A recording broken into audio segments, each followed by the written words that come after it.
전 세계 2위 스테이블코인 USDC를 발행하는 서클이 최근에 우리나라에서 조용히 상표를 하나 등록을 했습니다. 얼핏 보면 그냥 브랜드 보호를 위한 행위로 여겨질 수가 있겠지만 이 소식을 들은 분들 사이에서는 슬쩍 이런 질문들이 피어오릅니다. 혹시 리플의 달러 스테이블코인 RLUSD도 이러다가 한국에 들어오는 거 아니냐? 오늘은 바로 이런 의문에서 이야기를 시작해 보겠습니다. 이 표면적으로 봤을 때 단순한 뉴스처럼 보이지만요. 여기에는 글로벌 금융 권력들의 보이지 않는 전략들이 담겨 있다라는 거. 이 서클이 한국 특허청에 CIRCLE 그리고 USDC 그리고 EURC로서 자체 블록체인 아크 로고 상표까지도 출원을 했다는 소식인데요. 왜 굳이 지금 타이밍에 그리고 왜 굳이 우리나라 한국일까요? 이 질문을 풀기 위해서는 잠깐 거시적인 배경부터 짚어보셔야 됩니다. 지난해부터 올해까지 전 세계 금융 환경에는 중요한 변화의 조짐이 나타났습니다. 미국을 비롯한 서방 국가들이 스테이블코인을 제도권으로 끌어들이기 시작을 한 건데요. 미국에서는 2025년 중반에 스테이블코인 규제법까지도 통과가 되면서 앞으로는 제대로 된 준비금을 갖추고 감독을 받는 스테이블코인에만 살아남을 것이다. 앞으로는 제대로 된 준비금을 갖추고 감독을 받는 스테이블코인만 살아남게 될 것이다. 이런 신호를 줬습니다. 이런 큰 그림 속에서 이 서클과 리플 같은 기업들은 서서히 자기 진영을 넓혀올 수밖에 없었다는 거예요. 리플이 지난 2024년 말 RLUSD라는 달러 기반 스테이블코인을 선보였었죠. 서클은 미국 달러에 이어가지고 유로 기반 EURC까지도 내놓으면서 이 글로벌 통화 네트워크 구축에 공을 들이고 있는 상황입니다. 그런데 여기서 재밌는 건요. 우리나라 대한민국이 양쪽 진영 모두의 관심을 제대로 떠오르고 있습니다. 이 서클의 상표 출원 소식이 그 방증인 거죠. 사실상 해외 스테이블코인 발행사가 대한민국에서 상표를 낸 게 완전한 처음은 아니었습니다. 이 지난 테더도 몇 년 전에 TETTHER이라는 이름을 등록한 데 이어가지고 KUSDT라는 한국 원화 표시를 암시하는 이름까지도 미리 확보해둔 적이 있습니다.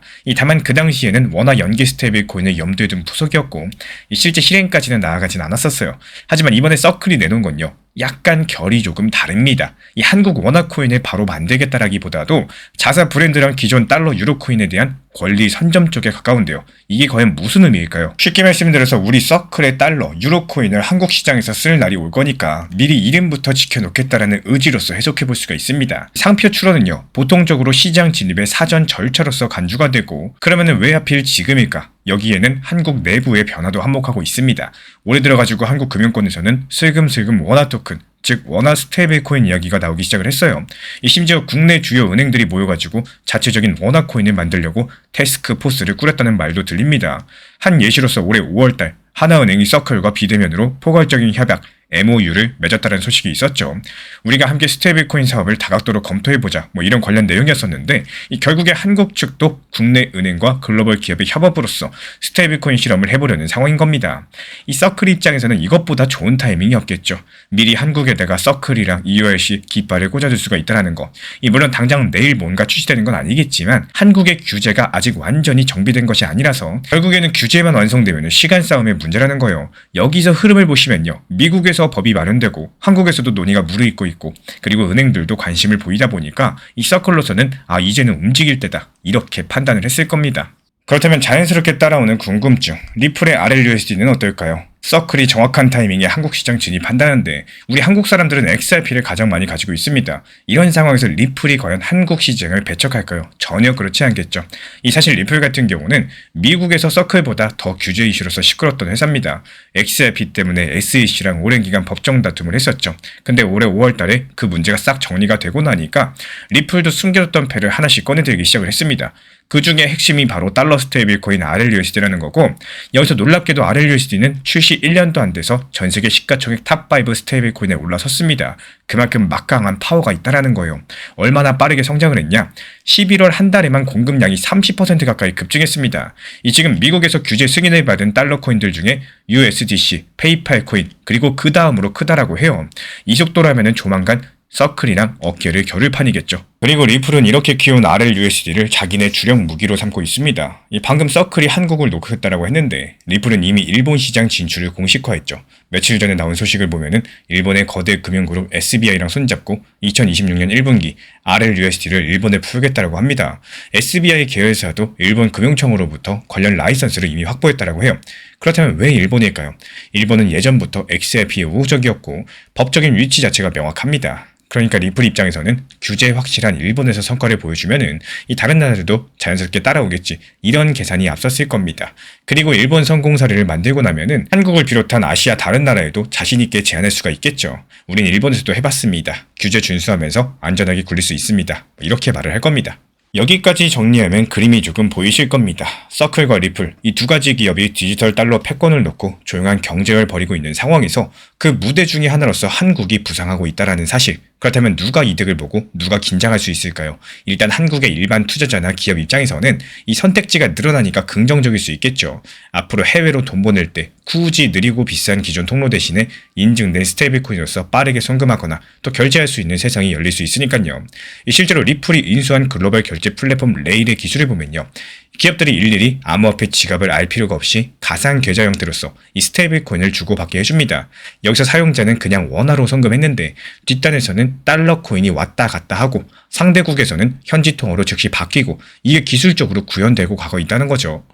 그렇다면 은행들은 어떨까요? 잘만 하면 기회입니다. 이 사실 은행들이 가장 두려워하는 것은 자신들이 아니라 제3자가 만든 스테이블 코인이 제대로 돌아다니는 건데요. 그렇다면 통화 주권도 위협받을 거고 은행 역할도 줄어들 수가 있기 때문에 이 은행이 직접 참여해서 원화 스테이블 코인 발행 주체가 된다? 얘기가 달라지겠죠. 서클이나 리플과 협업자로 관계를 맺고 기술만 빌려와서 실제 사용은 은행 주도로 가져갈 수가 있습니다. 이 지금 하나은행이나 우리은행 같은 것들이 그런 길을 모색 중에 있죠. 만약에 이런 전략이 성공한다, 한국은행들은 국내용 CBDC를 기다리지 않고서도 민간 기술을 활용해서 이 디지털 화폐 시대를 맞이하는 셈이 될 겁니다. 이 반면에 중앙은행 입장에서는 약간 복잡해져요. CBDC가 중앙은행이 직접 찍는 디지털 화폐인데 민간 스테이블 코인이 먼저 활성화된다. 그럼 CBDC 추진 동력이 떨어질 수 있겠죠. 그리고 더구나 이 스테이블 코인은 기본적으로 달러 기반으로 하다 보니까 자칫 잘못하면 원화 대신에 디지털 달러 유통만 늘어나는 이런 거 아니냐, 이런 우려도 나올 수가 있습니다. 그래서 한국은행도 스테이블 코인을 굉장히 예의주시하고 있는 상황이고, 이 필요하면 제동을 걸려고 할 겁니다. 일례로서 한국은행 쪽에서는 이 스테이블 코인을 두고 이거 은행 아닌 곳이 돈을 찍어내는 거랑 비슷하다, 이러면서 회의적인 목소리를 냈던 바가 있었죠. 그리고 암호화폐 투자자들의 시선으로 돌아와 볼까요? 이 서클이나 RLUSD 같은 얘기가 전통 금융권 소식처럼 들릴 수도 있겠지만은 이 사실은 암호화폐 시장에 큰 구조 변화를 일으킬 재료입니다. 대표적인 게 바로 거래 판도예요. 이 지금까지 전 세계 코인 시세를 좌지우지한 달러는 대부분 테더였습니다.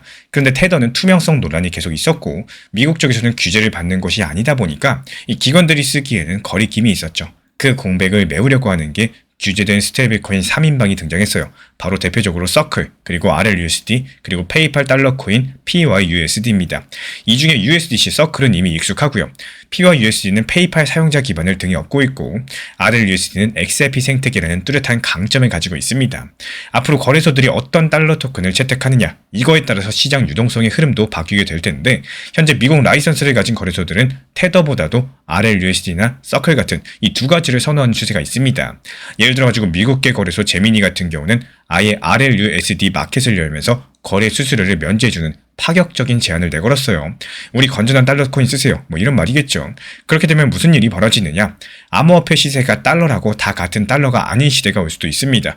어느 거래소는 테더풀의 유동성이 풍부하고 또 어느 쪽은 XRP, RLUSD 기반 자금이 몰리고 투자자들은 점점 어디가 신뢰할 만한 달러인지 고를 수밖에 없게 되겠죠. 이런 과정에서 XRP 이야기를 빼놓을 수 없습니다. XRP는 원래 리플사가 국제송금 문제를 풀겠다라면서 만든 통화인데 이 그동안 가격 등락폭은 심했지만 사용 사례 측면에서 두각을 나타내지 못했습니다. 근데 RLUSD 등장은 XRP한테 새로운 옷을 입혀주는 격이 되어버렸다는 거.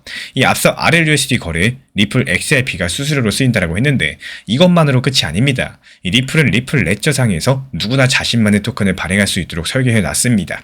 그래서 작년 같은 경우 몇몇 개발사들이 리플 레저로 원화 연동 코인을 실험 발행하기도 했었는데요. 아직까지 공식 통화는 아니고요. 이 테스트 수준이긴 했지만 기술적으로 가능하다, 이런 것들을 보여준 사례였죠. 이런 퍼즐들이 맞춰지게 된다. 그럼 어떤 그림이 나오냐? XRP를 기반으로 각 국가의 디지털 법정화폐 토큰 그리고 달러 토큰이 실시간으로 교환되는 모델일 겁니다. 이게 단순한 상상이 아니라 일본에서는 벌써 지역은행 컨소시엄이 리플 레저로서 해외 송금을 테스트하면서 청사진을 그려가고 있어요. 한국도 충분히 그 흐름에 올라탈 수 있는 기술 환경이 마련되고 있는 셈이겠습니다. 여기까지만 봐도 미래지향적이고 또 긍정적인 얘기처럼 들리죠. 근데 냉정히 따져볼 부분도 존재합니다. 이게 투자자 입장에서 가장 경계하셔야 될 거는 과도한 기대감이랑 성급함이에요. 최근에 분위기가 좋아지면서 역시 XRP다, 역시 리플이다 이렇게 무조건적인 낙관론이 나올 수가 있는데요. 우리가 몇 번의 사이클을 겪어봤던 것처럼 호재가 많을 때일수록 오히려 안정적인 투자 원칙을 지키는 게 상당히 중요합니다. 예를 들어가지고 어느 날 갑자기 한국 정부 원화 스테이블코인 전격 승인됐다 이런 헤드라인이 나오게 된다면은 관련 코인들이 단기 급등할 수도 있겠죠. 하지만 그 다음에 생각해 보셔야 돼요. 이 제도가 갖춰지고 실제 사용이 늘어나서 펀더멘탈이 좋아지는데 이런 시간이 걸릴 겁니다. 그 사이에 단기 과열이 생기면은 또다시 급락이 찾아오는 게 시장의 속성이에요. 그래서 지금 같은 전환기에서는 우리 구독자분들만의 투자 기준을 점검해 보시길 권장드립니다. 먼저 큰 흐름을 믿고 간다면은 분할 매수로 모으는 전략이 유효할 수가 있겠죠. 이 특히 리플 XRP처럼 가격 변동성이 큰 자산, 뉴스 하나에 일희일비하기보다는 정해둔 구간마다 나눠가지고 매수해서 평균 가격을 관리하는 이런 편이 마음이 편합니다. 그리고 두 번째로 이미 보유하고 있는 분들은 너무 먼 미래만 보고 버티기보다는 구간별 익절도 고려해보세요. 중요한 재료가 나와서 가격이 많이 올랐다 싶을 때 일부 차익 실현을 하시면은 나중에 가격이 출렁여도 재진입하거나 또 대응할 여력이 생깁니다.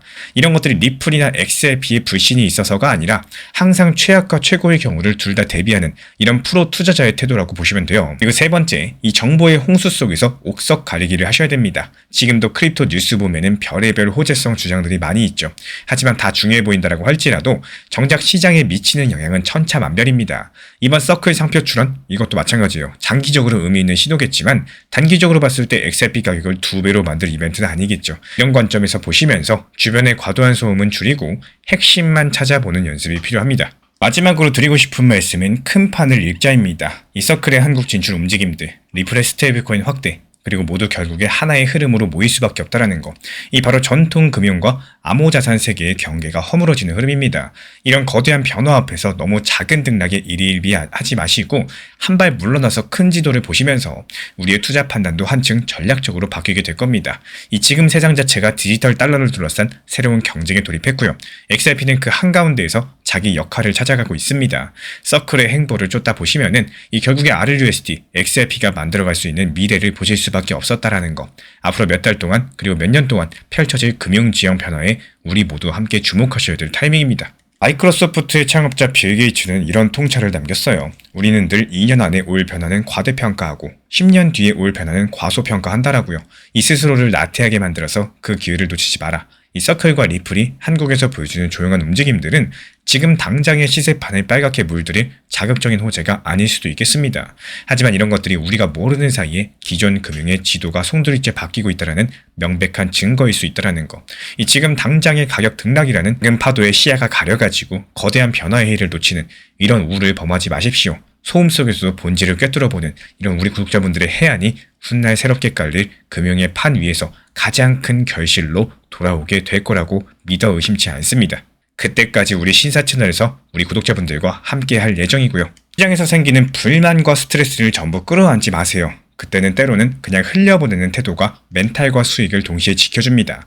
지금 시장 보면서 불만이 생길 수 있어요. 왜 이런가? 왜 나만 안 되나? 이런 생각이 드는 거 사실 너무나도 자연스러운 일입니다. 하지만 이런 생각을 붙잡고 계속 곱씹다 보면은 내가 시장을 보는 게 아니라 시장이 내 감정을 끌고 갈 수밖에 없게 됩니다. 시장이 떨어졌다는 이유 하나로 스스로 스트레스를 만들어 버리시면요. 그 스트레스가 쌓이고 쌓여서 결국에 감정이 폭발하는 시점이 온다라는 거. 아이러니하게도 그 시점이 저점일 확률이 굉장히 높습니다. 그리고 바로 그런 자리에서 이제 못 버티겠다, 더는 안 되겠다 이런 생각으로 바닥에서 손절하게 되는 경우가 반복이 됩니다. 그래서 필요한 거는 모든 걸 분석하고 모든 걸 통제하려는 태도가 아니라 어느 정도는 지금은 이럴 수도 있지 이러고 흘려보낼 줄 아는 여유가 있어야 돼요. 이 여유가 있어야지만 감정에 끌려가지 않고요. 내 원칙을 지켜나갈 수가 있습니다. 이 결국에 저점이라는 단어가 존재하는 이유는 그 다음에 반등이 있고 상승이 있기 때문이에요. 그리고 그 반대로 상승 뒤에는 반드시 하락이 찾아온다는 사실 이것도 우리는 늘 잊지 마셔야 되겠습니다. 이 시장은 늘 같은 패턴을 반복해요. 이런 흐름 속에서 살아남는 사람은 가장 똑똑한 사람이 아니라 감정을 흘려보낼 줄 알고 멘탈을 지킬 줄 아는 사람이라는 거 반드시 기억해 주셨으면 좋겠습니다. XRP든 비트코인이든 이 결국 시장은 감정이 아니라 숫자랑 구조로 움직인다라는 거. 이 특히 기술적인 자리, 온체인 흐름들 우리 개인 투자자분들이 혼자서 실시간 체크하기 상당히 어려운 영역입니다. 제가 보는 차트 포인트, 온체인 지표, 숫자들, 실제 시나리오 이런 것들이 안에서 어떻게 연결되고 어떻게 움직이는지 정확하게 정리해서 드리고 있기 때문에 자료 받아보고 싶으신 분들은 현재 보이는 번호로 문자 신청 주시면 됩니다.